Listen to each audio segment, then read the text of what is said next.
고린도전서 15장 12절부터 22절까지 말씀입니다.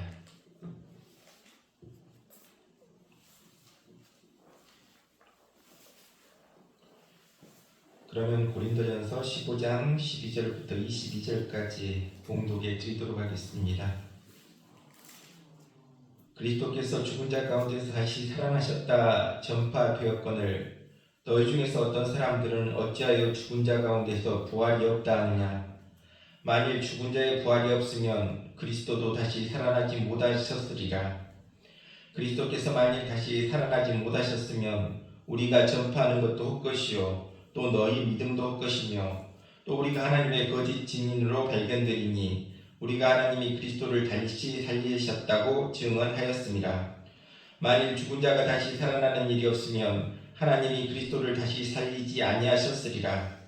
만일 죽은 자가 다시 살아나는 일이 없으면 그리스도도 다시 살아나신 일이 없었을 터이요 그리스도께서 다시 살아나신 일이 없으면 너희의 믿음도 헛되고 너희가 여전히 죄 가운데 있을 것이요 또한 그리스도 안에서 잠자는 자도 망하였으리니 만일 그리스도 안에서 우리가 바라는 것이 다만 이 세상의 삶뿐이면 모든 사람 가운데 우리가 더욱 불쌍한 자이니라. 그러나 이제 그리스도께서 죽은 자 가운데서 다시 살아나사 잠자는 자들의 첫 열매가 되셨도다. 사망이 한 사람으로 말미암았으니 죽은 자의 부활도 한 사람으로 말미암는도다. 아담 안에서 모든 사람이 죽은 것 같이 그리스도 안에서 모든 사람이 삶을 얻으리라. 아멘.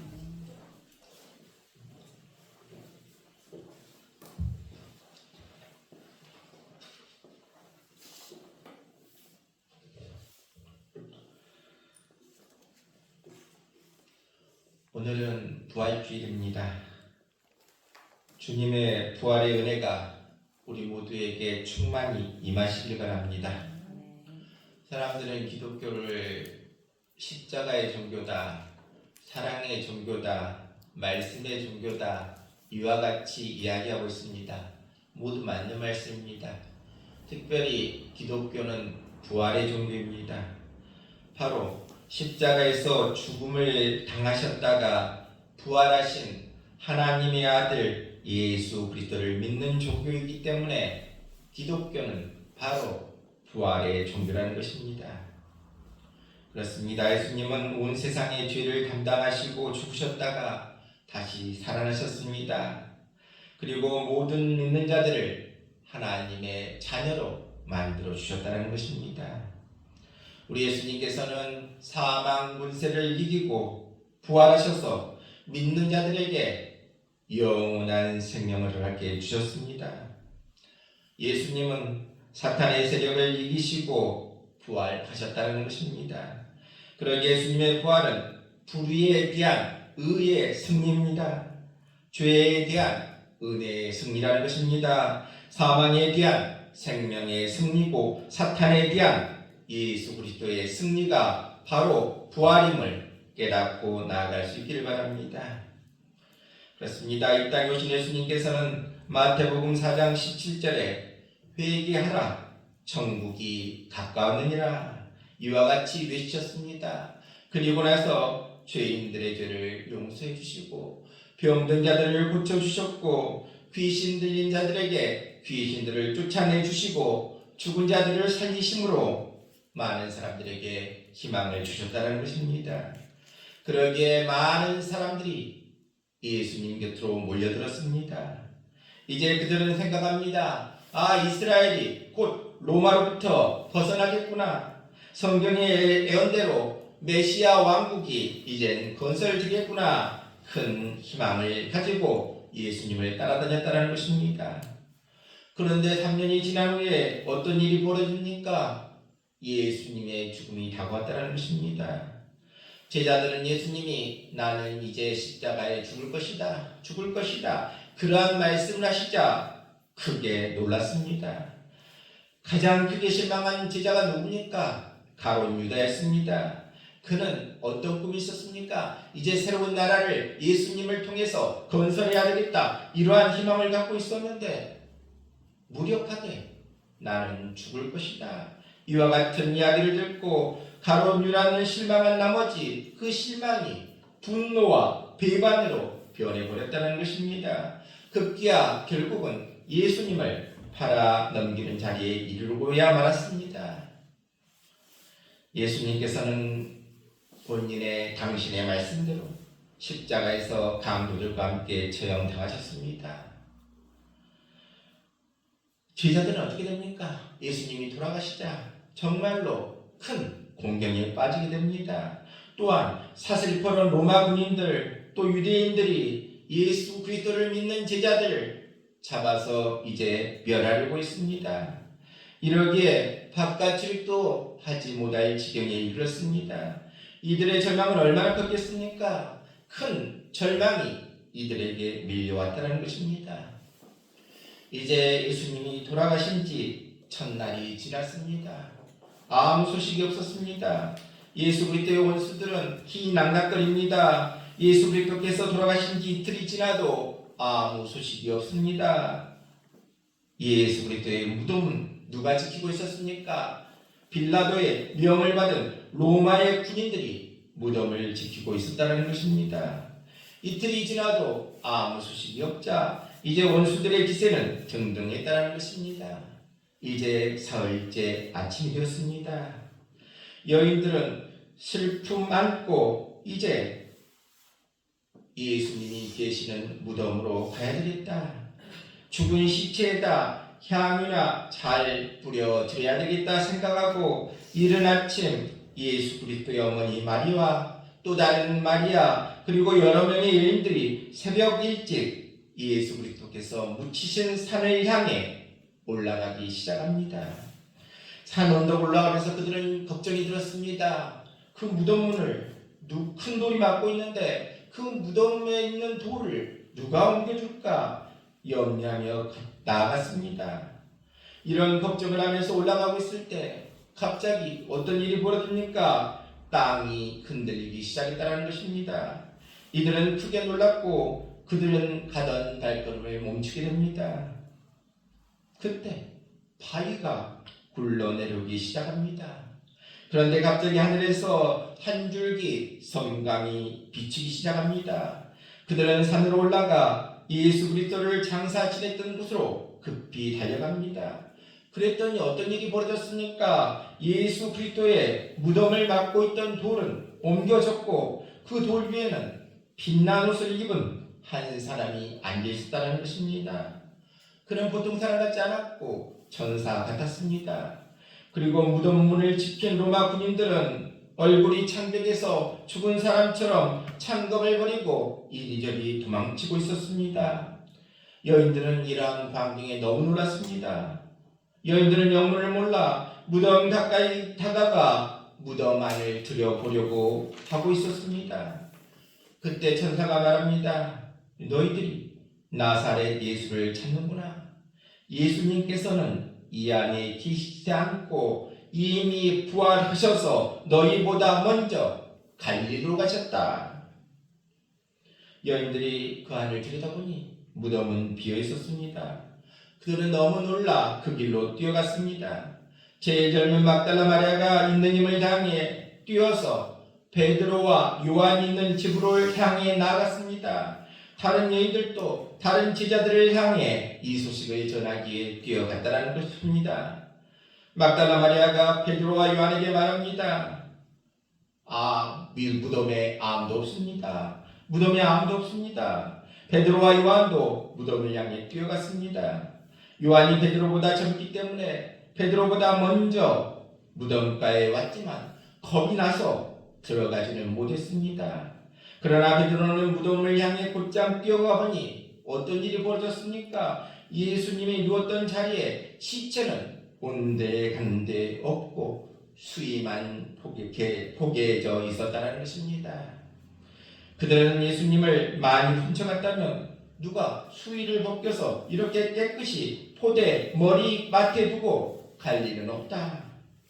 베드로와 요한은 그리스도에 대한 부활에 대한 기대감을 갖고 집으로 돌아왔습니다. 그럴 때 막달라 마리아는 빈 무덤에 혼자 앉아서 울고 있었습니다. 그러자 뒤에 그림자가 호련히 비치기 시작합니다. 마리아는 동산지기인가 보다 생각하고 혹시 예수님의 시체를 어디다 가져놓았습니까? 갖다 놓은 것을 저에게 알려주시면 제가 그 시체를 가져가겠습니다. 그런데 그분이 마리아야 이와 같이 말합니다. 그 음성은 익히 듣던 예수님의 음성이었습니다. 너무 반가워서 예수님을 안으려 했지만 예수님께서는 뒷걸음 치시면서 나를 붙들지 말아라. 내가 아직 아버지께로 올라가지 아니하였노라. 너는 내 형제들에게 가서 이르되 내가 내 아버지 곧 너희 아버지 내 하나님 곧 너희 하나님께로 올라간다 하라. 이와 같이 말씀하셨습니다. 바로 요한복음 20장 17절에 이와 같이 말씀하셨다는 것입니다. 막달라 마리아가 그것을 보고 뛰어내려가는데 예수님께서는 벌써 다른 여인들이 가는 앞에 또 나타나셨다는 것입니다. 예수님께서 그들 앞에 와서 평안하여 하뇨 말씀하시자 여인들이 놀라며 그리스도의 발 아래 엎드려 그 발을 잡고 경배하고 하나님께 감사를 드렸더라. 예수님은 부활하셨습니다. 부활하신 예수님이 누구에게 가장 먼저 나타나셨습니까? 막달라 마리아였다는 것입니다. 막달라 마리아는 어떤 여인이었습니까? 7 귀신에게 사로잡혀 어두운 인생을 살아가던 여인이 막달라 마리아였다는 것입니다. 사회로부터 소외받은 여인, 다른 사람들로부터 주목받지 못한 평범한 여인 막달라 마리아였습니다. 그런데 부활하신 주님은 그 여인에게 먼저 나타나셨다는 것입니다. 우리 주님은 왜 이렇게 평범한 사람을 쓰셨겠습니까? 단지 평범하다고 그들을 쓰셨겠습니까? 아니라는 것입니다. 이 여인들을 쓰신 이유는 주님의 은혜를 체험하기에 쓰임받을 수 있었다는 것입니다. 막달라 마리아를 포함한 여인들은 어떤 사람들이었습니까? 모두가 다 은혜 받은 사람들이었다는 것입니다. 이들에게 귀신이 그들에게 나갔고 그들이 자유함을 얻었습니다. 육체의 질병에서 자유함을 얻었다는 것입니다. 모두가 다 주님의 은혜를 체험한 사람들이다 말씀해 주고 있습니다. 주님의 은혜를 체험한 사람을 주님은 가장 먼저 사용하심을 보게 됩니다. 우리도 주님의 은혜를 체험해서 주님의 쓰임받는 귀한 우리 모두 될 수 있기를 바랍니다. 이제 부활하신 주님께서는 엠마오로 가는 두 제자들에게 나타나셨습니다. 예수님께서는 엠마오로 가는 두 제자들에게 나타나셨습니다. 이들이 낙향해서 이제 길을 가고 있는데 엠마오를 향해 가고 있는데 한 사람이 그들과 함께 같이 가면서 당신들 왜 이렇게 슬퍼합니까? 왜 이렇게 절망적입니까? 묻게 됩니다. 제자들은 아니 이렇게 큰 사건이 벌어졌는데 당신은 알지 못합니까? 오늘 예루살렘에서 일어난 일을 못 들었습니까? 예수님께서 사흘 전에 십자가에 못 박혀 돌아가셨는데 어떤 여자들이 말합니다. 천사들이 예수님께서 부활하셨다는 말을 했습니다. 그런데 죽은 사람이 어떻게 부활할 수 있습니까? 그러다 같이 가던 그분이 성경의 말씀을 그들에게 차근차근 가르쳐 주셨습니다. 그 말씀을 듣는데 그들의 마음이 뜨거워졌다는 것입니다. 날이 저물어지자 그들은 그분에게 여관에서 이제 함께 유숙하십시다. 같이 지내기로 청했습니다. 그래서 같이 갖고 저녁 식사를 함께 하는데 이분이 음식을 가지고 축사하시고 떼어주시는데 그때 바로 제자들의 눈이 밝혀졌습니다. 밝혀졌다는 의미가 뭡니까? 바로 예수님을 깨닫게 되었다는 것입니다. 이들이 예수님임을 깨닫자 예수님께서는 그 자리에 사라지셨습니다. 이래서 이 두 제자는 이 기쁜 소식을 사람들에게 알리고자 엠마오로 가던 길을 멈추고 다시 예루살렘을 향해 나아가는 모습을 우리는 보게 됩니다. 또한 부활하신 예수님께서 제자들에게 나타나신 모습을 우리는 보게 됩니다. 안식 후 첫날 저녁에 제자들이 유대인들을 두려워하여 문을 닫고 모여 있는데 예수님께서 나타나셔서 다음과 같이 말씀해 주셨습니다. 너희에게 평강이 있을지어다. 이에 제자들은 예수님의 부활을 크게 기뻐하고 흥분했다는 것입니다. 그런데 그 자리에 누가 없었습니까? 도마가 없었다는 것입니다. 나중에 들어온 도마는 제자들로부터 부활의 소식을 듣고도 내가 그 손에 못자국을 보며 내 손가락을 그 못자국에 넣으며 내 손을 옆구리에 넣어보지 않고서는 믿지 않겠다. 이와 같이 말했다는 것입니다. 부활의 소식을 보고도 내가 직접 보지 않고는 믿지 못하겠다. 여드레가 지나 도마가 제자들과 함께 있을 때 예수님이 나타나셨습니다. 너희에게 평강이 있을지어다. 그리고 도마에게 내 손가락을 이리 내밀어 내 손을 보고 내 손을 내밀어 내 옆구리에 넣어봐라. 이렇게 하시자 도마가 고백합니다. 나의 주님이십니다. 나의 하나님이십니다. 그러자 예수님이 뭐라고 말씀하십니까? 너는 나를 본고로 믿느냐? 보지 못하고 믿는 자들이 복되다. 이와 같이 말씀해 주고 있습니다. 오늘 이 시간 우리 모두 말씀을 통해서 부활을 믿고 말씀을 통해서 부활을 믿고 증거하는 귀한 우리 모두 될 수 있기를 바랍니다. 그 예수님께서 또 갈릴리 바닷가에 나타나셨습니다. 제자들은 그러나 예수님인지 알지 못했다는 것입니다. 이때 베드로를 비롯한 6 제자들이 물고기를 잡고 있었습니다. 마음과 달리 어업이었지만 한 마리도 잡지 못했다는 것입니다. 날이 밝아지려 할 때 예수님께서 이들에게 나타나 물으십니다. 얘들아, 너에게 고기가 있느냐? 그러자 제자들이 없습니다. 대답하자 예수님께서 그물을 배 오른편에 던져라. 그리하면 얻으리라. 말씀하셔서 제자들이 그 말씀대로 실행하니 그물을 들 수 없을 정도의 많은 물고기가 잡혔다는 것입니다. 이제야 비로소 요한이 저분이 예수님이시다 이야기를 했고, 그러자 베드로는 우도수를 걸쳐 입고 물속에 뛰어들어 헤엄쳐 나갔고, 다른 제자들은 그물을 끌고 해변가에 나오니 예수님께서 이미 숯불에 고기와 떡을 구워놓고 기다리고 계셨다는 것입니다.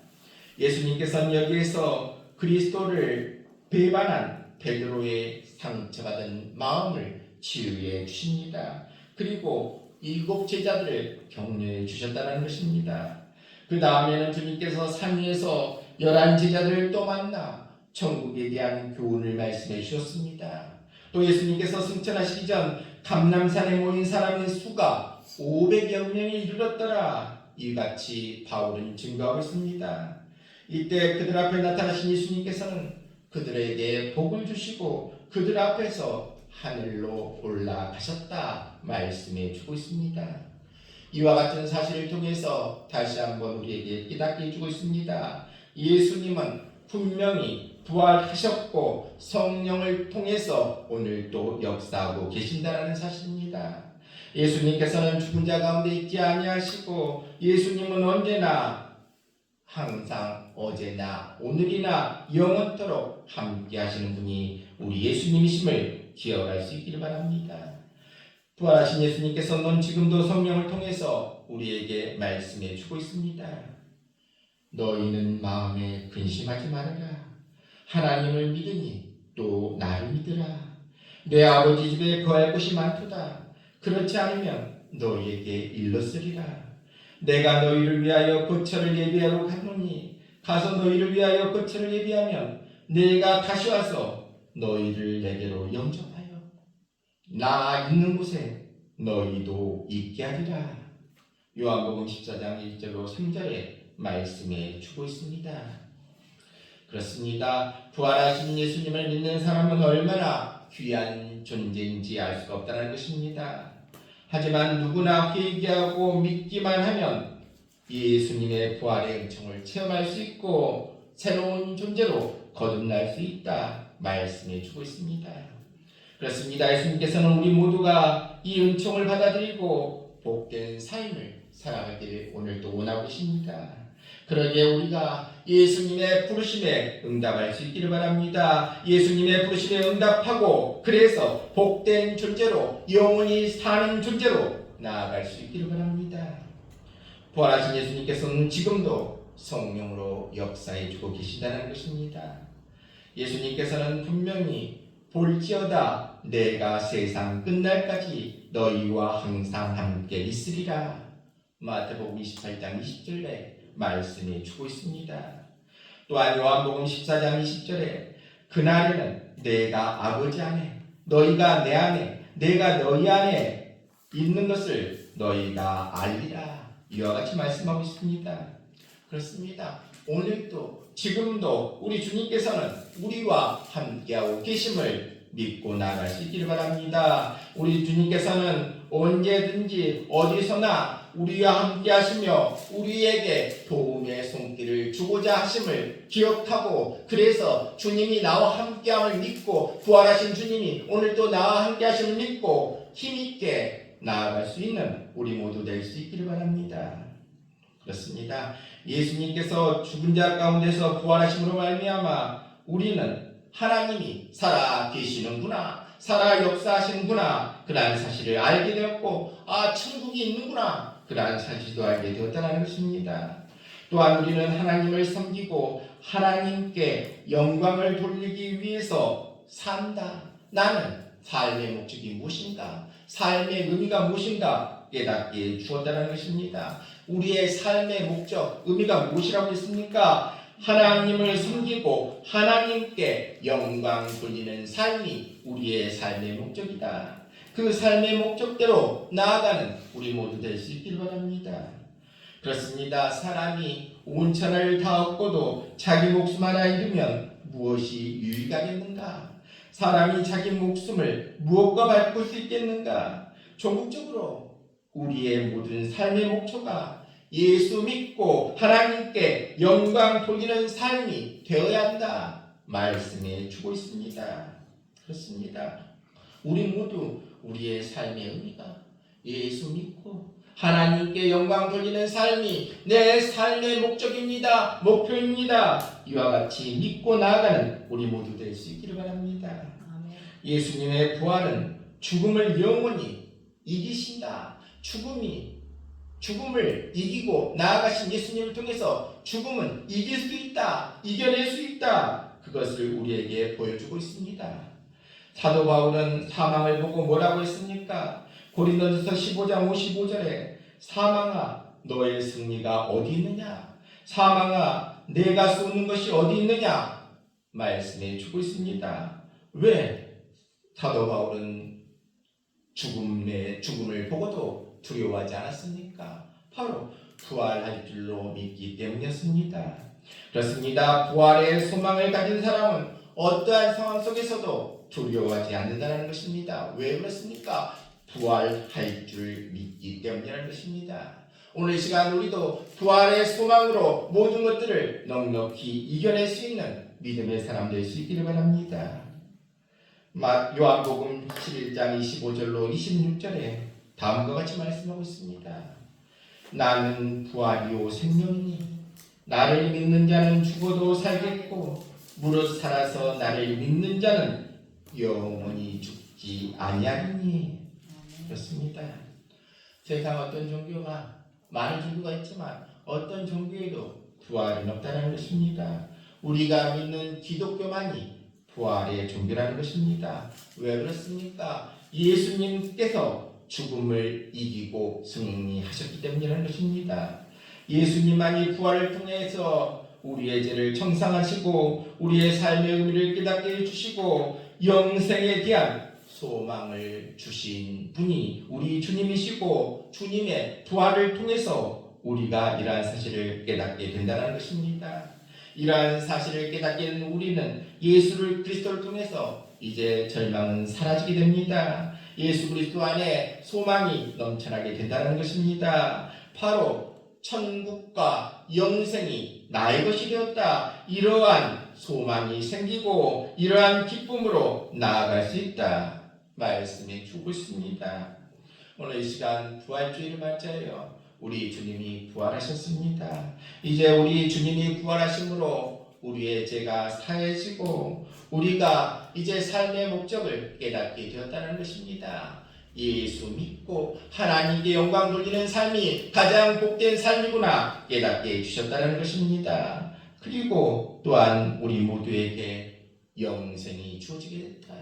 영생이, 영원한 생명이 우리 모두에게 주어지게 됐다 말씀해 주고 있습니다. 이러한 말씀을 통해서 우리 모두가 예수님의 부활을 통해서 우리 모두가 기쁨과 소망이 넘쳐나는 이 부활주일이 될 수 있기를 바랍니다. 부활하신 예수님을 통해서 나도 부활할 수 있다. 나도 영생할 수 있다. 이와 같은 소망을 허락하신 우리 주님께 기쁨으로 감사로 주님의 부활을 맞이할 수 있는 귀한 우리 모두 다 될 수 있기를 주님의 이름으로 축원합니다.